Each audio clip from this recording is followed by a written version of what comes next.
Imagine it's 5th of July 2015. You are a 43-year-old pharmacist living in Athens, Greece. You rent a small apartment in Pengradi with a balcony full of basil and 2 plastic chairs warmed by the sun. You have 18,400 euros in the bank, money saved slowly from long shifts, skipped holidays, and years of filling prescriptions for neighbors whose children you watched grow up. Each morning you lift the metal shutter at 8, sort blood pressure pills and insulin behind a glass counter, and expect life to keep moving in the quiet, ordinary way it always has. You trust the numbers on your bank screen because they look solid, official, permanent, like tiles set into concrete. Next month, you tell yourself you might finally replace the old refrigerator and maybe take your wife and son to Naxos for a week. If you have ever wondered why a person can feel financially secure one week and trapped the next, stay with me. What you're about to hear is not a theory, it is a pattern. It has happened before, in different countries, under different flags, and it always rhymes. And if this kind of historical clarity helps you see the world more clearly, subscribing takes 2 seconds and keeps you ahead of what most people never see coming. Then Sunday arrives. Prime Minister Alexis Tsipras has called a referendum. Greek banks are closed up to and including 6th of July 2015. ATMs work, but only in thin, nervous bursts, and withdrawals are limited to 60 euros a day. The numbers in your account are still there, but they no longer behave like money. They behave like a photograph of money. That is the first hard lesson of every crisis. Wealth is not just what you own. It is what you can still reach, use, move, and trade when the doors begin to lock. And that is what this video is really about. Not how to get rich, not how to beat markets, but which kinds of assets have repeatedly protected ordinary people when currencies crack, banks freeze, governments panic, and the smooth surface of normal life suddenly gives way. Across the last century, from Weimar Germany in 1923 to Argentina in 2001, from Cyprus in 2013 to Lebanon after 2019, the same quiet law keeps returning. Paper promises fail first, claims trapped inside weak systems fail next, and the things that hold value best are usually the things politicians cannot print, bankers cannot easily block, and frightened crowds still need on Monday morning. Before we go further, there is something important to understand. A financial crisis rarely begins with empty shelves or dark bank machines. Those are the final scenes. The story starts earlier, while life still looks normal. Debt rises, confidence thins. Banks fund long promises with short trust. Governments borrow as if tomorrow will always be calm. Then, one day, the whole structure behaves like a theater that sold 10 coat tickets for 1 coat hook. As long as nobody asks for the coat at the same time, the illusion works. The moment everyone reaches for it, the lie becomes visible. A bank balance is like that. It feels like cash, but in truth, it is a claim on a system. A claim is not the same as the thing itself. It is a promise that the thing will be there when you ask. In a crisis, states usually do one of 3 things. They print money, which shrinks the value of the claim. They freeze money, which blocks access to the claim. Or they change the terms, which means your claim comes back in a weaker currency over a longer time, or as something you never wanted, like bank shares instead of cash. Collapse is not a lightning strike. It is more like a river changing course in the night. The houses are still standing at dawn, but the water is no longer flowing where people built their lives. This is why some assets survive better than others. The historical record shows that the assets that protect wealth in a crisis tend to share at least one of 5 traits. They are scarce, they are portable, they are useful, they can reset their price quickly when the currency falls, or they sit partly outside the local system that is breaking. If an asset has several of those traits at once, it becomes much harder to destroy. This brings us directly to the first part of the story. On 3rd December 2001, journalist Karina Echegaray was buying a flat in Buenos Aires. She and her family thought they were doing everything right. They had saved, they had planned. Argentina had pegged the peso to the US dollar for a decade, and many people believed the worst instability belonged to the past. Then the government announced the Corralito, a set of emergency restrictions that limited bank withdrawals or transfers to the equivalent of $250 a week. The aim was to stop a run on the banks. The effect was to reveal that millions of middle-class Argentines did not really possess their savings in the way they thought they did. They had access to them only on the system's terms. Long lines formed, bank doors closed, riots and looting spread. By the end of December, President Fernando de la Rúa had resigned. Argentina partially defaulted on its international debt. In January 2002, the peso peg was abandoned. By 25th September 2002, the currency had depreciated 356% against the US dollar. Output was forecast to fall 15% in 2002, and inflation to rise to 72%. One of the strangest parts of the crisis was that a number on a screen could stay the same while the life around it fell apart. People who had pesos in the bank still had pesos in the bank, but the bridge between their savings and the world they needed to buy from had snapped.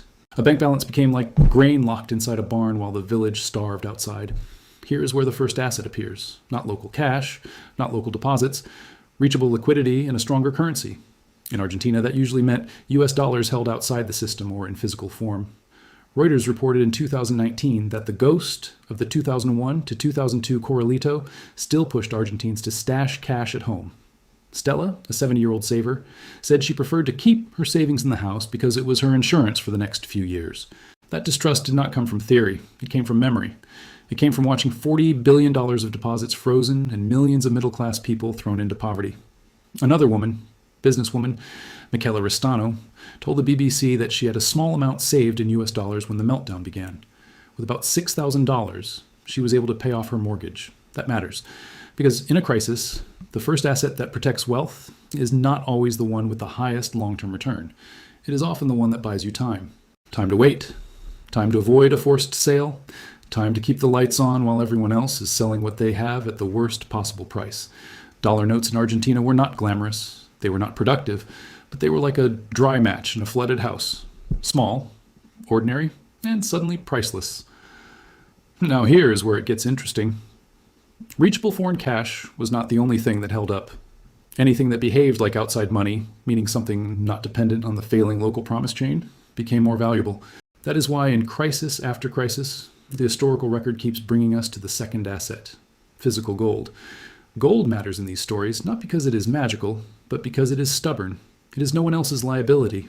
That just means it is not somebody else's promise to pay you later. It is the asset itself, sitting there, needing no rescue committee and no central bank press conference. This leads to the second part of the story. Here is something I want you to think about before we go further. If your savings can be frozen, diluted, or converted by a decision made over a weekend, do you really own them in the way you think you do? Drop your answer in the comments. Seriously.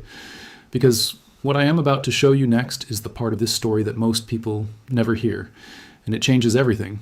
Germany in 1923 looked on the surface like a nation with money everywhere. Notes piled on tables, wages came in stacks, children played with bundles of bills, but it was wealth made of smoke. The Weimar government had already been weakened by war debts, reparations, and heavy borrowing. Then came the French and Belgian occupation of the Ruhr in early 1923 after Germany missed a reparations payment. The German government paid striking workers by printing more money. Prices broke loose. A loaf of bread that cost 250 marks in January 1923 rose to 200,000 million marks by November. Workers were often paid twice per day because wages could be nearly worthless by lunchtime. On 4 July 1923, the mark stood at 160,000 to the dollar. By 4 October, it was 242 million to the dollar. By 20th of November, it had collapsed to 4.2 trillion marks to $1 US. This is what hyperinflation means. Not just high prices. Prices rising so fast that money melts in your hand like ice on a stove. And look at who suffered most. People on fixed incomes, pensioners, students, the sick, savers, anyone who had done the respectable thing and held cash or lent money to the state. Their prudence became a trap. Meanwhile, borrowers, landowners, and farmers often fared better. The BBC summary of the period says, borrowers, including businessmen, landowners, and those with mortgages, found they could repay loans with worthless money. Farmers coped relatively well because food stayed in demand, and the price of what they sold rose with the collapse of the currency. That is not fair. But history is not a moral machine. It is a pressure test. And under pressure, some forms of wealth crack faster than others. This is where the second, third, and fourth assets come fully into view. The second is physical gold.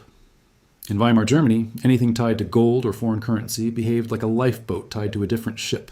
When the paper mark sank, gold did not need to be rescued from it. The third is productive land, especially farmland. Land that grows food is not merely a store of value. It is a machine that turns sunlight, soil, and labor into something people must buy even in a breakdown. The fourth is useful real estate with manageable debt. In inflationary collapses, the building itself may wobble in value for a time, but a fixed mortgage can shrink in real terms while replacement costs rise. It is as if the measuring tape is shrinking while the house stays the same size. That is why periods of monetary destruction often redistribute wealth instead of simply erasing it. They punish savers in paper. They can reward owners of hard, useful things. And this is where history gets uncomfortable. The stabilization of Germany did not come from finding more paper. It came from restoring belief in something outside the broken paper cycle.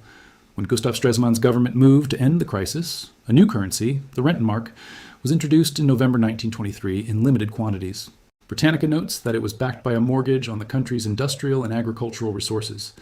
Not by hope, by claims on real stuff, real production, real land. The hidden lesson is simple. In a crisis, people rush backward through layers of abstraction. They stop trusting distant promises and start trusting what is near, scarce, and useful. A gold coin, a field, a building, a warehouse full of goods, bread, coal, medicine. That leads us to the next major point, and it may be the most modern one of all. In 2013, Cyprus became the first Eurozone country to impose a full-scale bail-in on bank depositors. A bail-in means a failing bank is rescued by taking losses from insiders and creditors instead of only from taxpayers. It sounds technical. In plain English, it means money that you thought was safely yours inside the bank can be used to recapitalize the bank itself.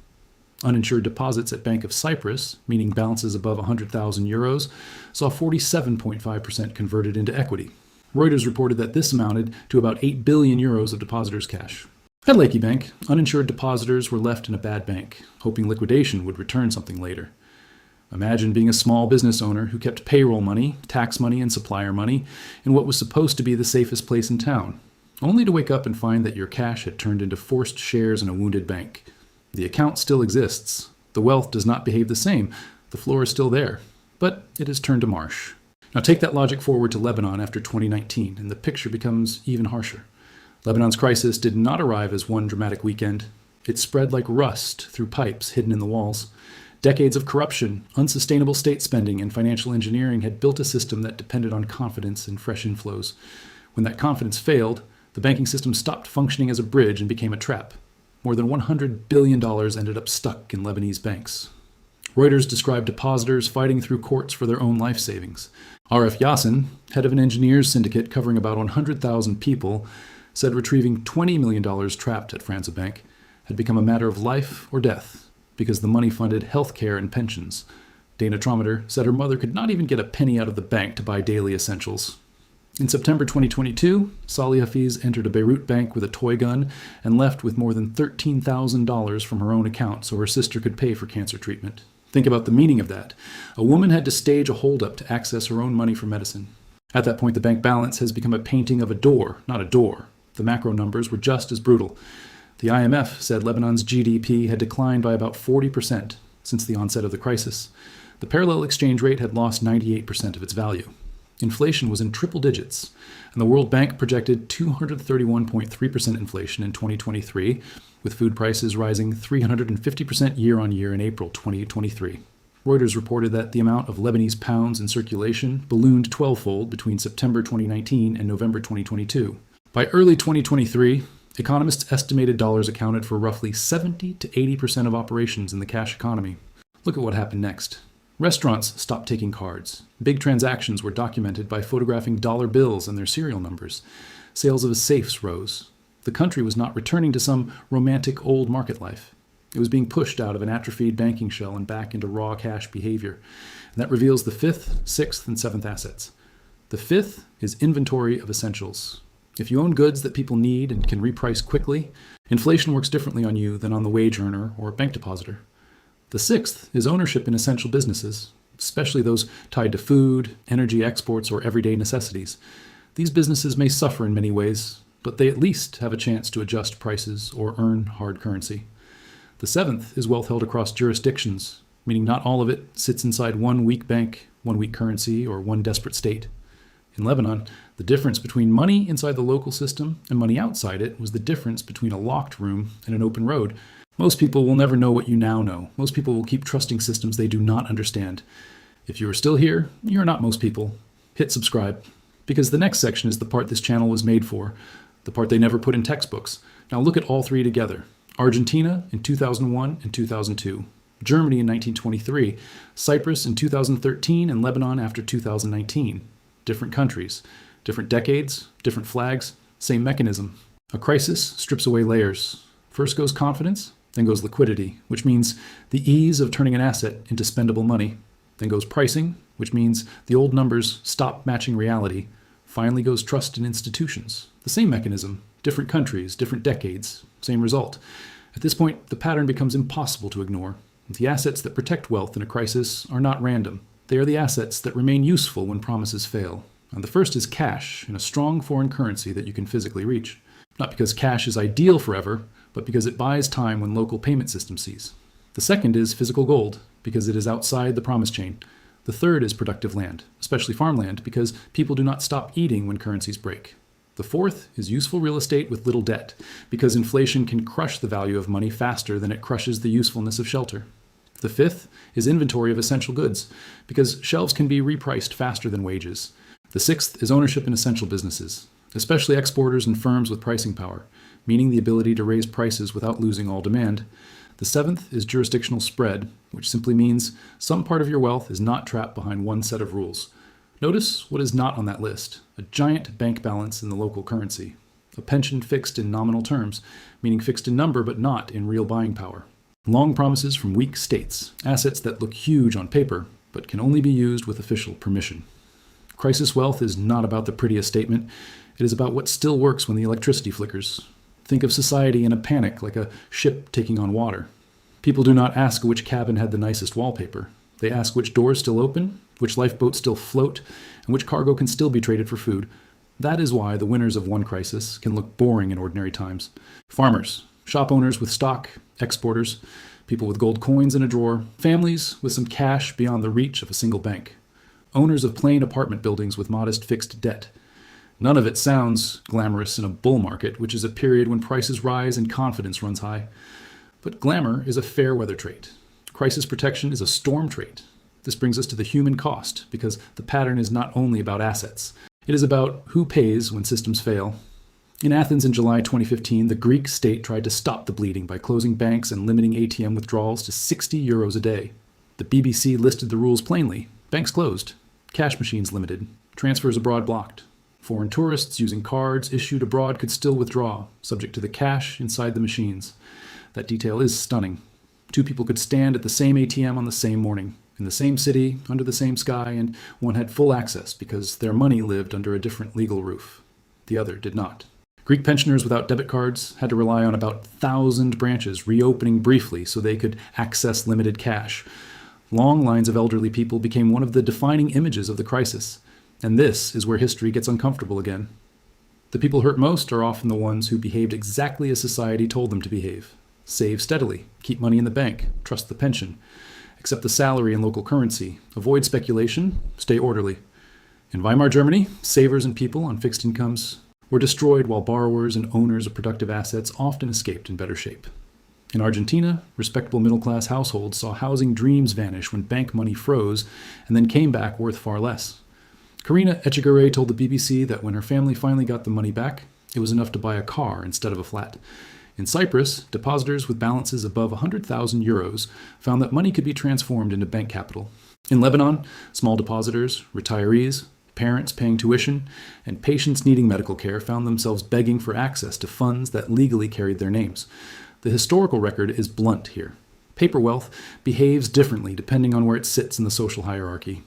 The well-connected often move first. The large and informed often find exits. Reuters reported claims in Lebanon that influential clients were able to make withdrawals and transfers abroad, while ordinary people struggled to send even small sums to children studying overseas. In every crisis, the crowd discovers too late that equality on paper is not equality in a panic. And yet, some people come through relatively intact, not untouched, not unscarred, but intact. Farmers in Weimar had food to sell. Borrowers with fixed debts watched those debts shrink in real terms. Argentines with dollar cash had optionality, which means room to move. Cypriots and Greeks with foreign relationships or assets outside the local banking ring had more doors open. Lebanese businesses with inventory and hard currency cash flow could function in a way pure salary earners could not. The dividing line was rarely intelligence alone. It was structure. What did you own? Where was it held? Could it reprice? Could someone freeze it? Could a bureaucrat or banker change its meaning over a weekend? A crisis is like acid poured over a balance sheet. It does not eat every line equally. It burns through claims, delays, and dependencies first. It often leaves behind the harder bones of wealth. Scarce things, useful things, reachable things, and things sitting partly outside the blast radius. The historical record shows that those who came through these periods largely shared a few characteristics. They did not rely on a single institution. They held at least part of their wealth in forms that did not require constant permission to access. They owned things people still needed in bad times, and they understood, sometimes only from bitter family memory that safety is not the same as familiarity. There's another reason the middle class so often gets hit first. Most of its wealth sits inside claims, not hard assets. A salary due at month end, a pension promise, a deposit account, an insurance policy, a college fund. These are all ropes woven from trust. They can look strong right up to the second real weight is placed on them. In Cyprus, the damage was not only a headline about rich foreign depositors. Many local firms kept payroll money, supplier money, and tax money above the €100,000 insurance threshold because real businesses often need balances larger than the official safety line. Reuters reported that after the 47.5% conversion at Bank of Cyprus, 12% of the remaining frozen funds were unblocked, while the rest was parked into 6, 9, and 12-month time deposits. Imagine running a hotel, a shipping office, or a family factory when the cash for wages and inventory has been stretched across a calendar chosen by somebody else. In Greece, buses, trams, and the Athens metro were temporarily made free during the bank closure, and special branches opened for pensioners without debit cards. But free transport is a bandage when savings are on a drip.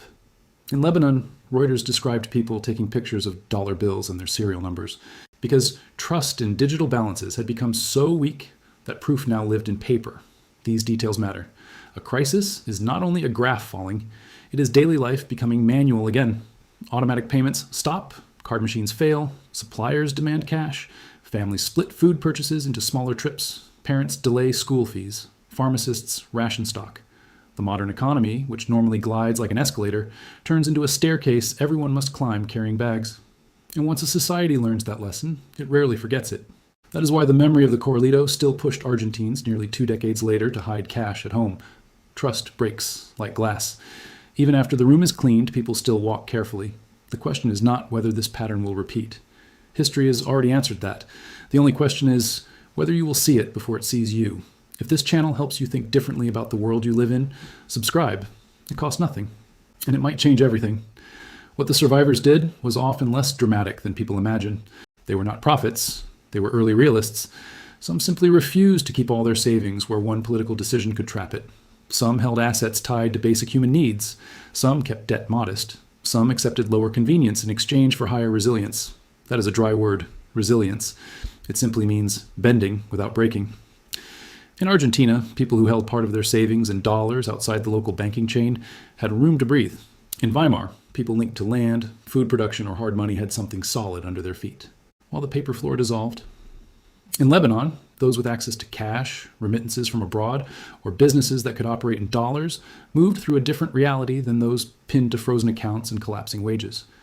Even the design of Germany's stabilization carried the lesson. The new currency that helped end the 1923 inferno was backed by industrial and agricultural resources. In other words, when trust had been burned to ash, the state had to rebuild belief on the back of real assets. That is not a minor detail. It is the whole point. In the end, societies return to value the same way frightened people return to shore. They grab for what floats, not what sounded impressive before the storm, not what paid the best yield in the calm years, what floats. So, when we ask which assets protect wealth in a crisis, the answer from history is not one perfect object. It is a cluster of traits. Assets that are scarce, assets that are useful, assets that can be reached, assets that can reprice, assets that stand partly outside one failing currency, one failing bank, or one failing political promise. That is why the 7 assets we have traced keep reappearing. Strong foreign cash, physical gold, productive land, useful low-debt real estate, essential inventory, ownership in essential businesses, and wealth spread across more than one jurisdiction. None of them guarantees comfort. None of them makes a person immune to social breakdown or bad policy. But again and again, they have offered better odds than sitting still inside paper promises, while officials insist the situation is temporary. And this is the part most people miss. The people who protected wealth were often the people willing to look slightly unreasonable before the crisis. The man storing cash, the family keeping some gold, the farmer who seemed dull beside the city speculator, the shopkeeper obsessed with stock on hand, the small business owner who wanted an account abroad. In good times, they looked old-fashioned. In bad times, they looked awake. So return now to Athens. It is still 5th of July 2015. You are still standing behind the pharmacy counter. A customer asks for heart medication. Another wants insulin. An elderly woman pays in coins and asks whether the banks will open tomorrow. You do not know what to tell her. You check your phone again. The number in your account has not changed. Yet everything around that number feels different, as if the air itself has become thinner. This is the final lesson. Wealth is never just arithmetic. It is a relationship between an asset and a stressed human system. When the system bends, the meaning of the asset can change overnight. A deposit can become a queue. A pension can become a ration. A salary can become a race against prices. And a gold coin, a field, a stocked shelf, a plain apartment with low debt, or cash held beyond the local panic can become the difference between choice and helplessness. History does not tell us exactly what comes next in our own time, but it does tell us what to watch. Rising debt, crowded promises, savings concentrated in institutions people barely understand, a growing gap between paper value and real access. Those are the echoes. Those are the hairline cracks in the beams. This is historical and educational analysis. It is not financial advice. Every individual situation is different. Please consult a qualified professional before making any financial decision. This video is not for everyone. Most people will dismiss it. But if one person in your life needs to hear this, share it with them. Not because it will change the world, because it might change their world. Subscribe for more, and I will see you in the next one.